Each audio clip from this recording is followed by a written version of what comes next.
Soul Train performances that didn't just entertain people. They shifted something in the culture, in the music, in the way black artists were seen on television.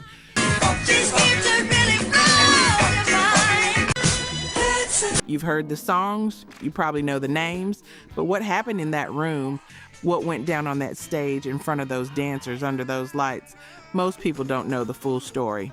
This is that story.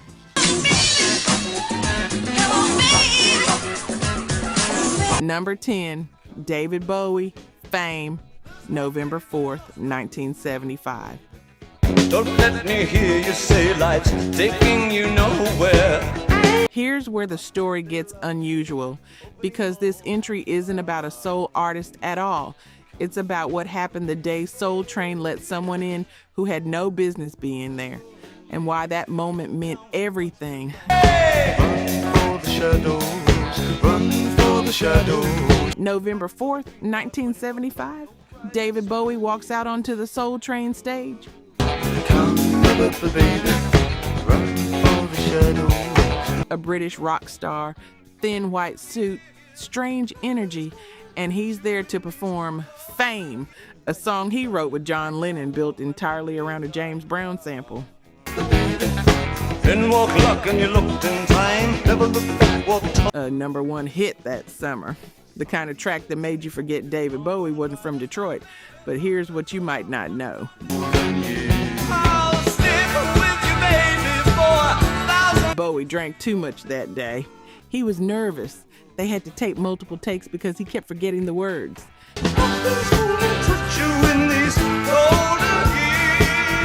The man who reinvented himself a dozen times in front of millions of people, nervous to perform in front of those Soul Train dancers.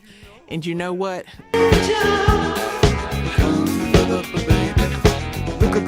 The dancers weren't exactly warming up to him either. Not at first, but then the music started.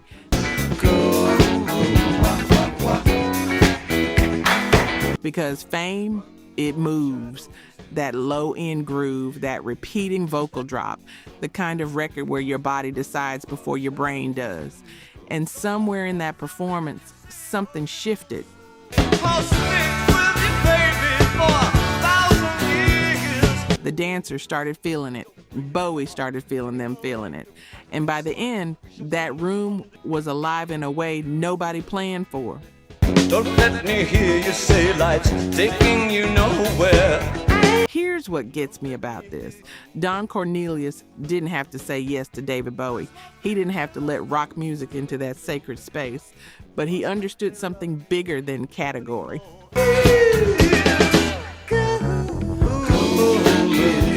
He understood that black music built the foundation everyone was dancing on, and that having Bowie come to Soul Train instead of the other way around was a statement. A quiet, cool, elegant statement.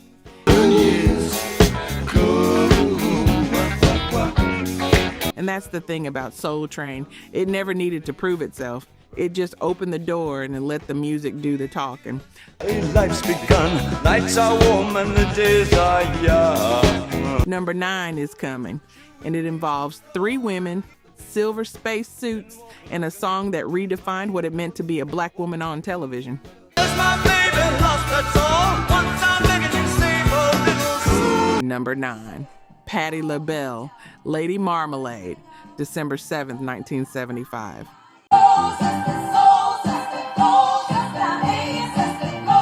Before Beyonce owned the stage, before visual presentation was a strategy, there was December 7th, 1975, and there was Labelle.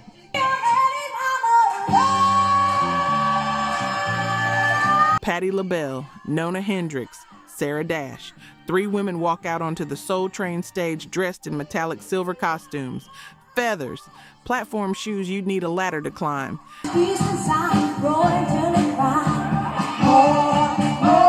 They look like they arrived from another galaxy. Not Earth, not 1975, not anywhere you'd ever seen on television before.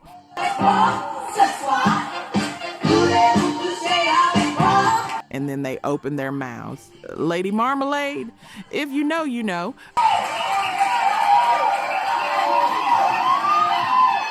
But this performance was something different from the record, because in that room with those costumes, with Patti LaBelle's voice hitting registers that made the lights seem to flicker, it wasn't entertainment, it was an event.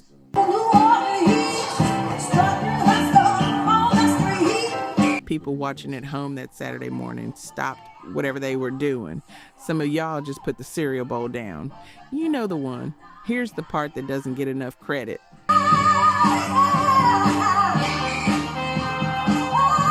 Patty and Nona and Sarah were doing something intentional with those costumes. They called it Afrofuturism before that word existed.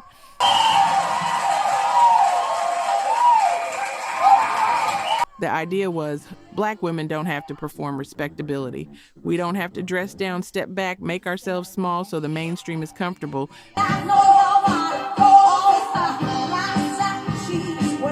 We can be galaxies. We can be impossible and undeniable at the same time.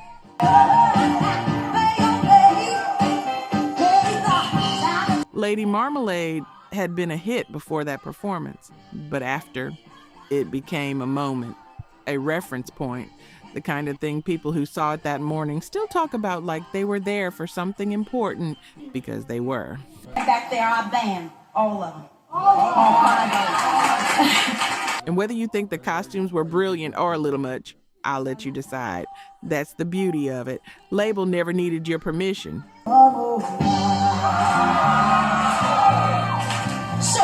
Number 8 is going back to the very beginning.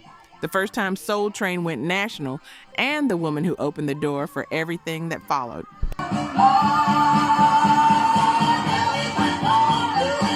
Real talk, only 9% of you are subscribed. That hurts. We're spending hours digging through archives, fact-checking every detail, bringing these stories back to life.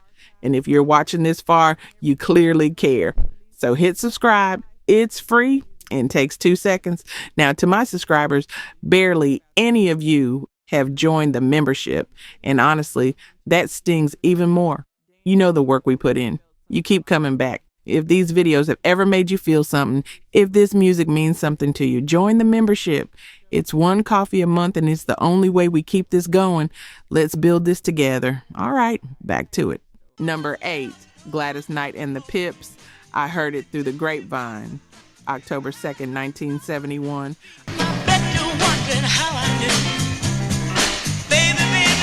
October 2nd, 1971. Soul Train airs nationally for the very first time.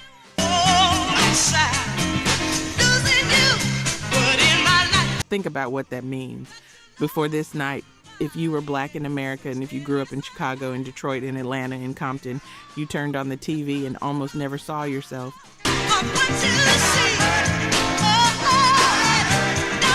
Not really. Not the way you actually lived, not the music you danced to, the way you dressed, the way you moved when nobody was watching.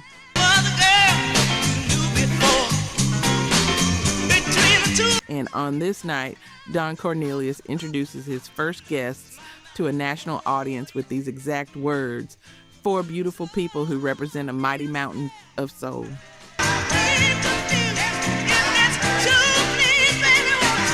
And Gladys Knight and the Pips walk out.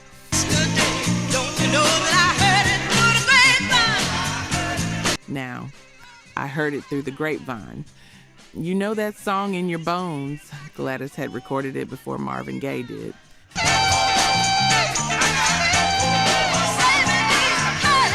Before it became the record everyone associates with Motown, it was Gladys Knight's first.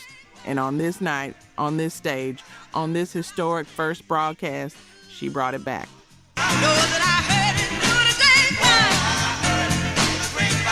Not as a throwback, as a statement. But here's what still gets me about this performance.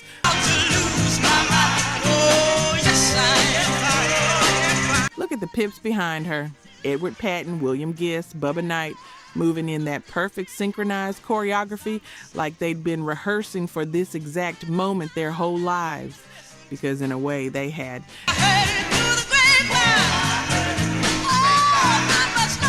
They'd been building toward a national stage for years, and this was it.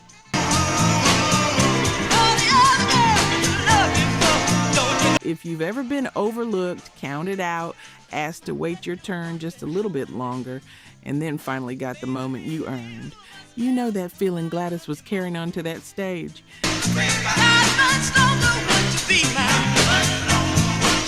It wasn't just a performance, it was an arrival. Everything that came after, every performance on this list, every artist who walked out under those lights owes something to that October night.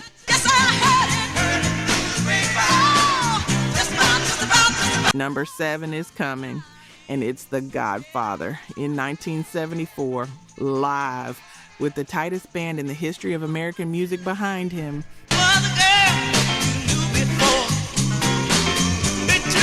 Number 7, James Brown, The Payback, 1974.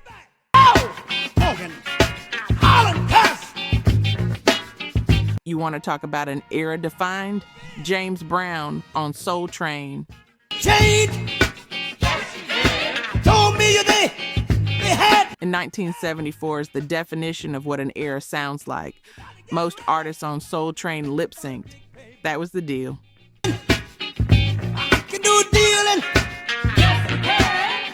You showed up, you looked good, you let your record do the work. Not James Brown. The Godfather didn't lip sync. The Godfather performed. And his band, the JBs, they didn't play behind him. They locked in around him like something engineered, not rehearsed.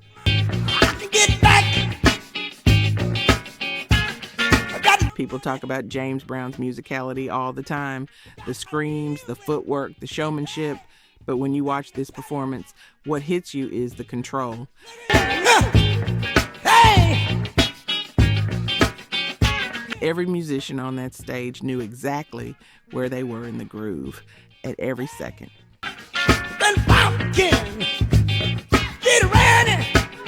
And James Brown, moving the way he moved, hitting those stops, it calling out changes like a conductor. He was running that entire room with nothing but his body and his voice. I can dig rapping. I'm ready. Stay with me on this one because this is the part that I think about when I think about legacy. Me to see what you're doing to me. James Brown had been doing it at this level since the early 1960s. Get ready, you mother, on a big payback.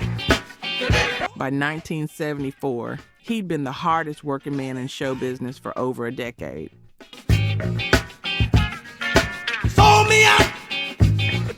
And still, on that Soul Train stage, he performed like everything was on the line. Like that afternoon crowd was Madison Square Garden on the biggest night of his career. Deal with it. You know that feeling when someone who's already proven everything still shows up fully, still doesn't coast, still doesn't phone it in, still brings everything they have every single time? That's what this performance was. That's what James Brown was.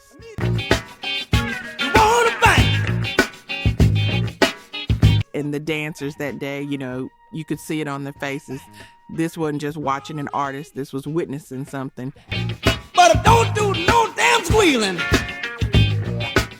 Number 6 is a performance so raw, so intimate, so real that people who watched it at home felt like they were in church, even though they were in their living rooms in 1974. Get ready! That's the bank! Number 6, Al Green, Take Me to the River, 1974. I don't know why I love it like I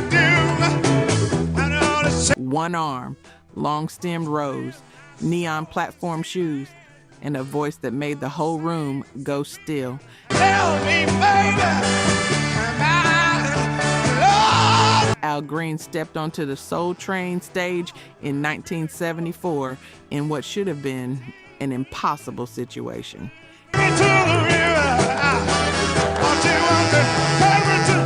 His arm was in a sling. Most performers would have canceled, rescheduled, found a reason not to do it.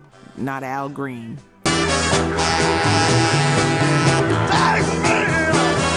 He showed up, and the fact that one arm was unavailable seemed to make no difference whatsoever to what came out of the other end. Here's what you need to understand about Al Green in 1974.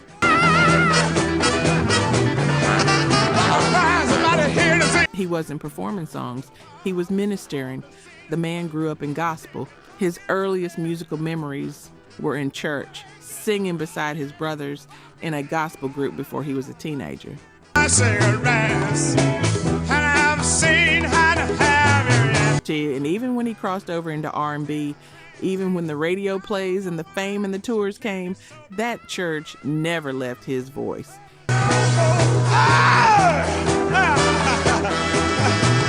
You can hear it in this performance. Every note he sings feels like a choice, not a habit. Like he considered it, decided it was worth giving, and then gave it fully.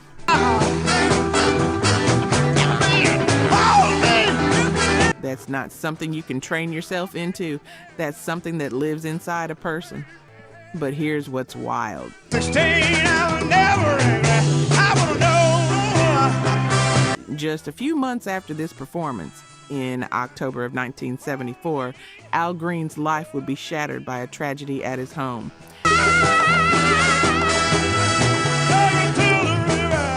And after that, the Reverend Al Green would eventually walk away from secular music almost entirely, become an ordained minister, and spend decades leading a congregation in Memphis.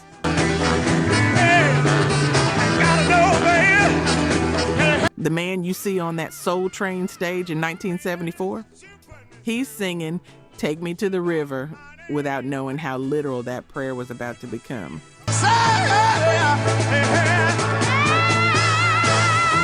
If you've ever heard a song differently after finding out what the singer was going through when they recorded it, that's this every time.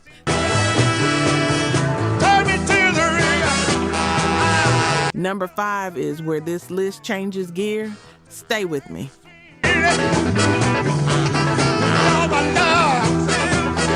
Number 5, Sly and the Family Stone, Dance to the Music, June 29, 1974.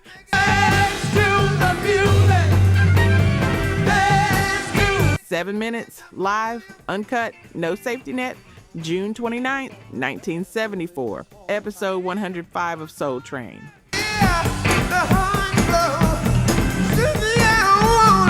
Sly Stone and the Family Stone take that stage, and they do not perform a tight, television-friendly version of their catalog. They play.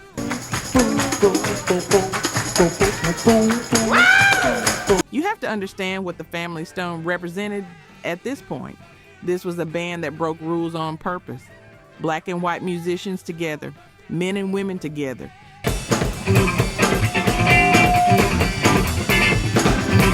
Psychedelic funk that drew from soul and rock and gospel all at once. Sly himself, unpredictable, doesn't begin to cover it.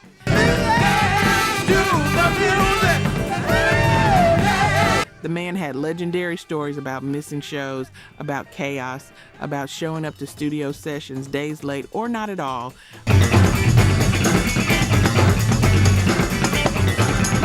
By 1974, the commercial peak was technically behind them. But on this day, on this stage, none of that mattered.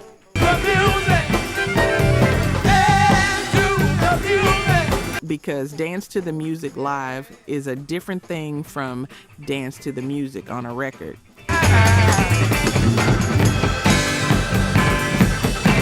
It builds, it breathes, it loops back around and takes you somewhere you weren't expecting to go.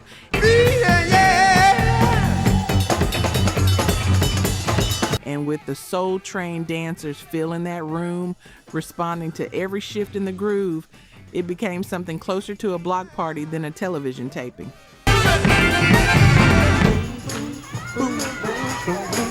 Here's the thing about great live performance. You can feel the difference between a band that's executing and a band that's playing.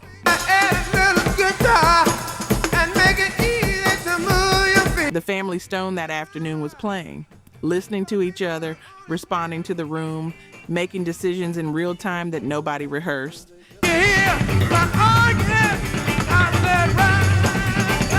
And I know some people say Sly's best years were behind him by then.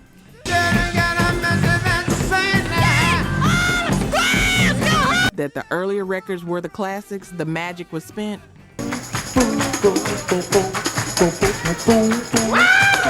But if you've ever seen a person or a band surprise you by showing up bigger than you expected, you know that feeling.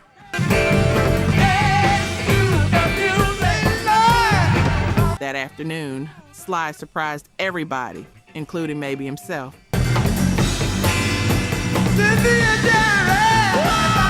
Number 4, and this one is personal, quiet, intimate in a way that a 7-minute floor shaker is not. This one is Marvin Gaye in 1974 doing something on camera that almost nobody expected.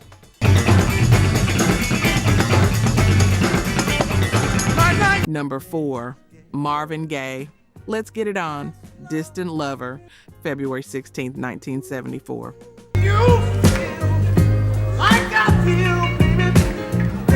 Most artists on Soul Train performed from the stage. They stayed behind the mic. They worked the platform, not Marvin Gaye.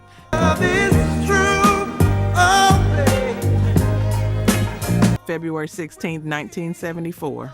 Don Cornelius introduces him. Marvin walks out, green knit cap, plaid pants, and from the jump, he's different from everybody else who came before him that season.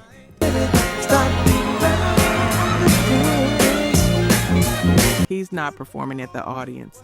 He's moving through them. By the time Let's Get It On gets going, Marvin is surrounded by dancers, talking to them, leaning in close, turning that #1 hit into something that felt like it was happening for the first time in that room for exactly those people. Yourself to me can never be wrong. And then comes Distant Lover. Here's where it shifts, because Distant Lover Love, especially in 1974, was not the same song it was on the record.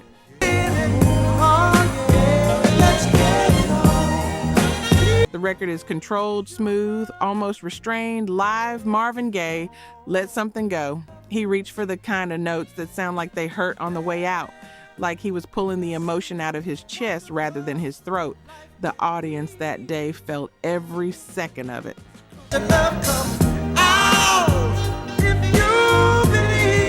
During the interview portion, Don Cornelius asked Marvin about his hobbies outside of music.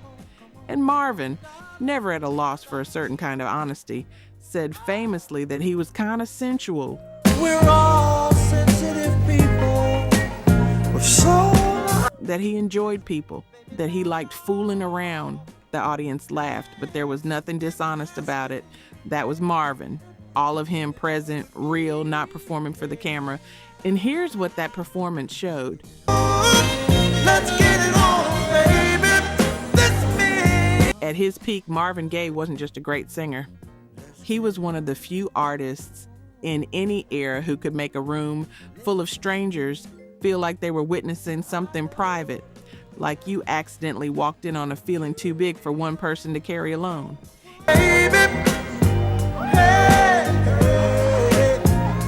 If you've ever been moved by a song in a way you couldn't fully explain to someone else, this performance is why.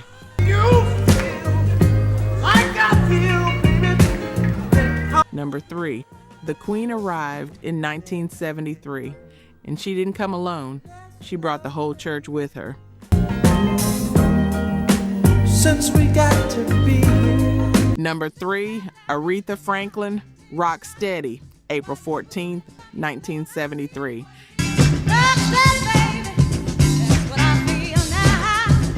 There are artists who perform, there are artists who command, and then there's Aretha Franklin.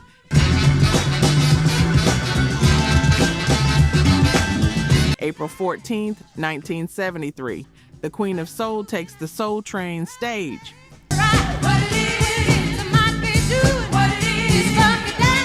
And if you think about the specific weight of that sentence, Aretha Franklin, the greatest vocalist in the history of American popular music, on the television show that represented the soul of Black America in 1973, you start to feel what that moment meant before a single note is played.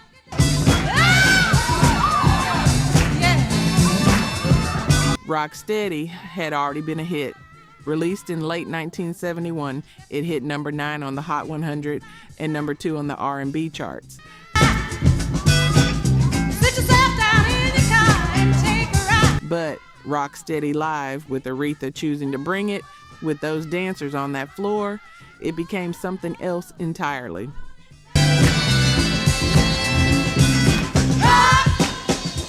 That opening groove, you know it. You feel it somewhere in your lower back before your brain registers what song it is.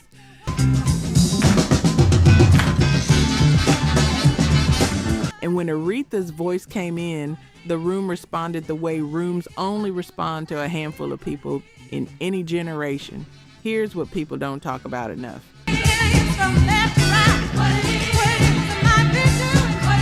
By 1973, Aretha had been recording for over a decade.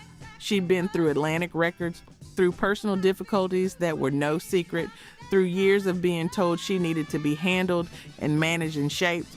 And yet on that stage, what you saw was a woman who had won every single fight.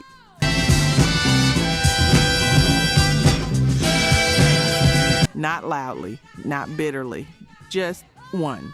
The confidence in her voice wasn't performed, it was earned, and she also performed Daydreaming that day.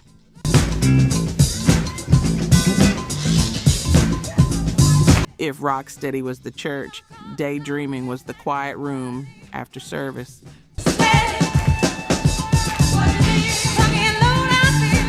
Two completely different emotional temperatures, two completely different kinds of genius. On the same afternoon, on the same stage, some of y'all just said, "That's the one," out loud. I heard you. Sit yourself down in your car and take a ride while you're moving. Number 2, 1973, a 15-second moment that changed the history of popular dance forever.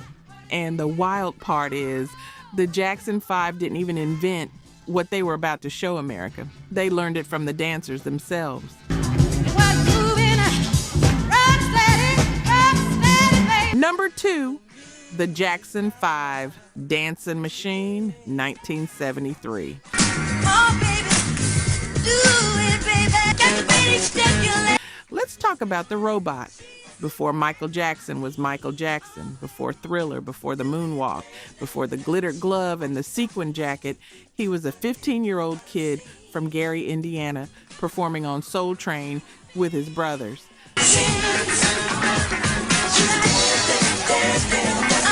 The Jackson 5's 1973 performance of Dancing Machine is one of the most watched Soul Train clips in the show's entire history. She's moving, she's grooving there. And the reason is simple. Midway through the performance, Michael Jackson breaks into a dance move nobody on national television had ever done before.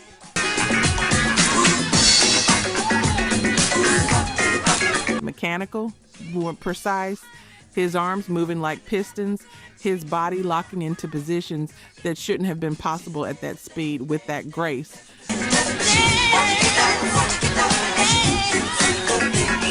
The country called it the robot.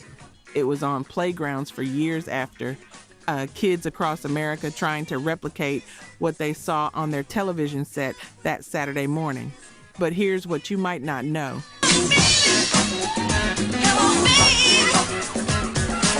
The robot wasn't Michael's invention. He learned it from the Soul Train dancers themselves, the very people in that room watching him perform. They'd been doing this on the floor before the cameras ever rolled, and Michael was paying attention.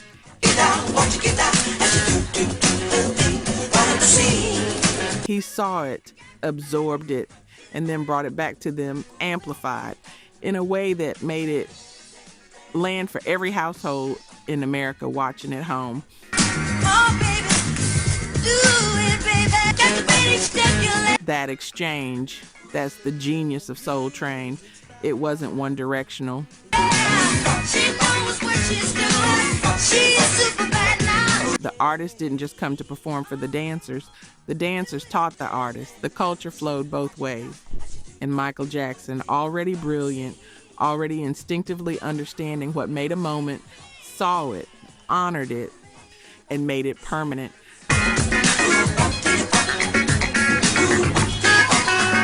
Dancing Machine hit #1 on the R&B charts. It reached #2 on the pop chart. And that robot, it became one of the most recognized dance moves in American popular culture.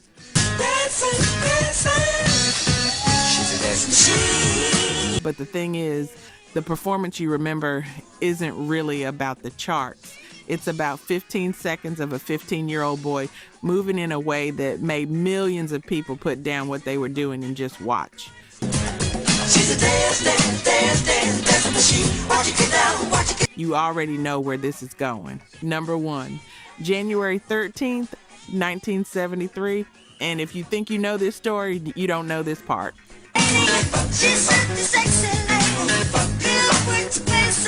#1, Stevie Wonder, Superstition, plus the improvised Soul Train theme, January 13th, 1973. Put your hands together, clap soft.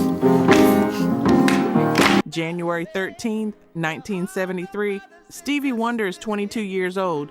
He'd just released Talking Book. Superstition was climbing the charts. All the brothers and sisters get together. It would hit #1 on the Billboard Hot 100, and 2 weeks later, he was at the beginning of the most extraordinary creative stretch any musician in the 20th century had ever put together.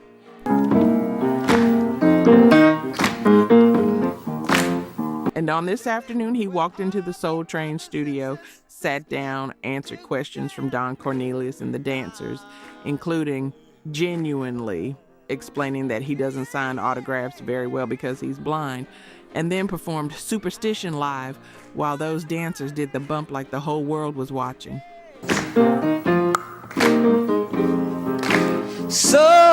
But here's the part most people don't know. At the end of the taping, Stevie Wonder sat down at the piano, unprompted, unplanned, and improvised a song on the spot, right there.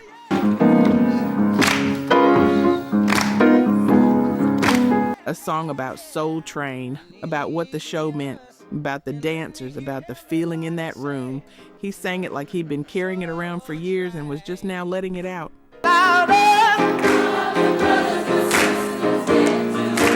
Where all the brothers and sisters get together. A hymn to a television show that was already becoming a landmark in American culture, delivered live in real time by possibly the greatest musician alive. Soul Train. You have to sit with that for a second.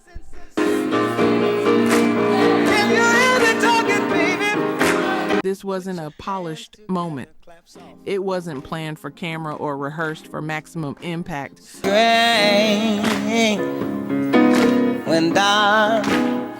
It was Stevie Wonder doing what Stevie Wonder does, responding to the world around him with music, because that's the only language that fully contains what he's feeling.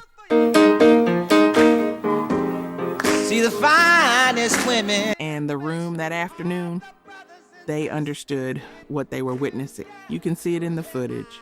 The dancers, the crew, Cornelius himself, all of them present for something that will never happen again.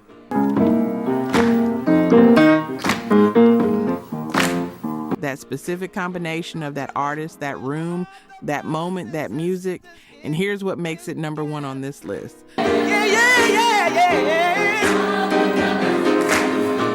Not the chart position, not the famous song, but the fact that Stevie Wonder walked into someone else's house, onto someone else's stage, and instead of just performing, he made that space sacred.